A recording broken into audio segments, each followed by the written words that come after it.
أعوذ بالله من الشيطان الرجيم. بسم الله الرحمن الرحيم. ألف لام ميم را. تلك آيات الكتاب والذي أنزل إليك من ربك الحق ولكن أكثر الناس لا يؤمنون. الله الذي رفع السماوات بغير عمد ترونها ثم استوى على العرش وسخر الشمس والقمر كل يجري لأجل مسمى يدبر الأمر يفصل الآيات لعلكم بلقاء ربكم توقنون. وهو الذي مد الأرض وجعل فيها رواسي وأنهارا ومن كل الثمرات جعل فيها زوجين اثنين يغشي الليل النهار إن في ذلك لآيات لقوم يتفكرون. وفي الأرض قطع متجاورات وجنات من أعناب وزرع ونخيل صنوان وغير صنوان يسقى بماء واحد ونفضل بعضها على بعض في الأكل إن في ذلك لآيات لقوم يعقلون. وإن تعجب فعجب قولهم أإذا كنا ترابا أإنا لفي خلق جديد أولئك الذين كفروا بربهم وأولئك الأغلال في أعناقهم وأولئك أصحاب النار هم فيها خالدون. ويستعجلونك بالسيئة قبل الحسنة وقد خلت من قبلهم المثلات وإن ربك لذو مغفرة للناس على ظلمهم وإن ربك لشديد العقاب. ويقول الذين كفروا لولا أنزل عليه آية من ربه إنما أنت منذر ولكل قوم هاد. الله يعلم ما تحمل كل أنثى وما تغيض الأرحام وما تزداد وكل شيء عنده بمقدار. عالم الغيب والشهادة الكبير المتعال سواء منكم من أسر القول ومن جهر به ومن هو مستخف بالليل وسارب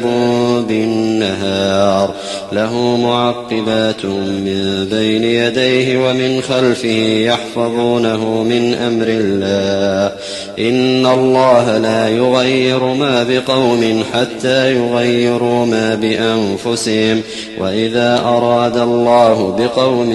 سوءا فلا مرد له وما لهم من دونه من وال. هو الذي يريكم البرق خوفا وطمعا وينشئ السحاب الثقال ويسبح الرعد بحمده والملائكة من خيفته ويرسل الصواعق فيصيب بها من يشاء وهم يجادلون في الله وهو شديد المحال. له دعوة الحق والذين يدعون من دونه لا يستجيبون لهم بشيء إلا كباسط كفيه إلى الماء ليبلغ فاه وما هو ببالغه وما دعاء الكافرين إلا في ضلال. ولله يسجد من في السماوات والأرض طوعا وكرها وظلالهم بالغدو والآصال. قل من رب السماوات والأرض قل الله. قل أفاتخذتم من دونه أولياء لا يملكون لأنفسهم نفعا ولا ضرا قل هل يستوي الأعمى والبصير أم هل تستوي الظلمات والنور أم جعلوا لله شركاء خلقوا كخلقه فتشابه الخلق عليهم قل الله خالق كل شيء وهو الواحد القهار أنزل من السماء ماء فسالت أودية بقدرها فاحتمل السيل زبدا رابيا ومما يوقدون عليه في النار ابتغاء حلية أو متاع زبد مثله كذلك يضرب الله الحق والباطل فأما الزبد فيذهب جفاء وأما ما ينفع الناس فيمكث في الأرض كذلك يضرب الله الأمثال للذين استجابوا لربهم الحسنى والذين لم يستجيبوا له لو أن لهم ما في الأرض جميعا ومثله معه لافتدوا به أولئك لهم سوء الحساب ومأواهم جهنم وبئس المهاد أفمن يعلم أنما أنزل إليك من ربك الحق كمن هو أعمى إنما يتذكر أولو الألباب الذين يوفون بعهد الله ولا ينقضون الميثاق والذين يصلون ما أمر الله به أن يوصل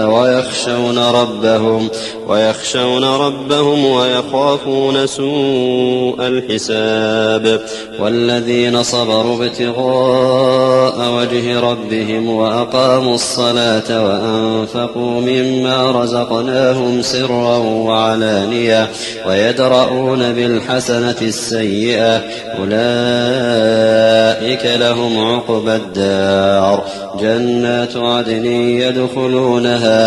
جنات عدن يدخلونها ومن صلح من آبائهم وأزواجهم وذرياتهم والملائكة يدخلون عليهم من كل باب سلام عليكم بما صبرتم فنعم عقبى الدار والذين ينقضون عهد الله من بعد ميثاقه ويقطعون ما أمر الله به أن يوصل ويفسدون في الأرض أولئك لهم اللعنة ولهم سوء الدار الله يبسط الرزق لمن يشاء ويقدر وفرحوا بالحياة الدنيا وما الحياة الدنيا في الآخرة إلا متاع ويقول الذين كفروا لولا أنزل عليه آية من ربه قل إن الله يضل من يشاء ويهدي إليه من أناب الذين آمنوا وتطمئن قلوبهم بذكر الله ألا بذكر الله تطمئن القلوب الذين آمنوا وعملوا الصالحات طوبى لهم وحسن مآب كذلك أرسلناك في أمة قد خلت من قبلها لتتلو عليهم الذي أوحينا إليك وهم يكفرون بالرحمن قل هو ربي لا إله إلا هو عليه توكلت وإليه متاب ولو أن قرآنا سيرت به الجبال أو قطعت به الأرض أو كلم به الموتى بل لله الأمر جميعا أفلم ييأس الذين آمنوا أن لو يشاء الله لهدى الناس جميعا ولا يزال الذين كفروا تصيبهم بما صنعوا قارعة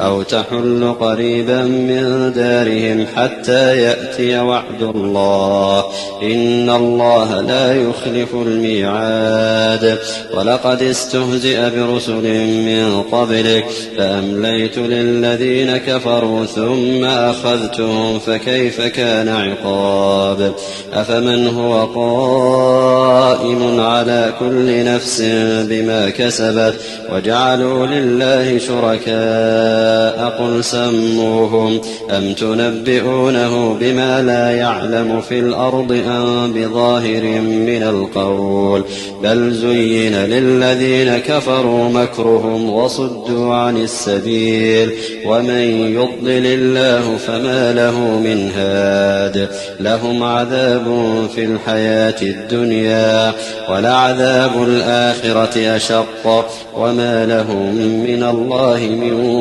واق مثل الجنة التي وعد المتقون تجري من تحتها الأنهار أكلها دائم وظلها تلك عقبى الذين اتقوا وعقبى الكافرين النار والذين آتيناهم الكتاب يفرحون بما أنزل إليك ومن الأحزاب من ينكر بعضه قل إنما أمرت أن أعبد الله ولا أشرك به إليه أدعو وإليه مآب وكذلك أنزلناه حكما عربيا ولئن اتبعت أهواءهم بعدما جاءك من العلم ما لك من الله من ولي ولا واق ولقد أرسلنا رسلا من قبلك وجعلنا لهم أزواجا وذرية وما كان لرسول أن يأتي بآية إلا بإذن الله لكل أجل كتاب ولقد أرسلنا رسلا من قبلك وجعلنا لهم أزواجا وذرية وما كان لرسول أن يأتي بآية إلا بإذن الله لكل أجل كتاب يمحو الله ما يشاء ويثبت وعنده أم الكتاب وإما نرينك بعض الذي نعدهم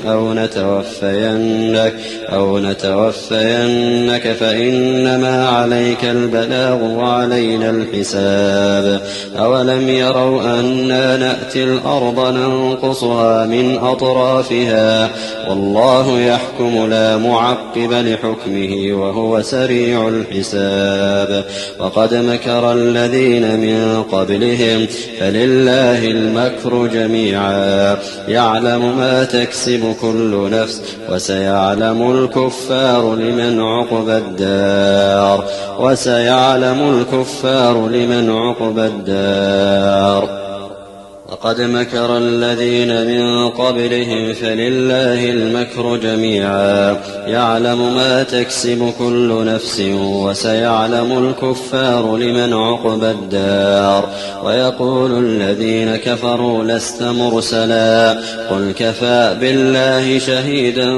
بيني وبينكم ومن عنده علم الكتاب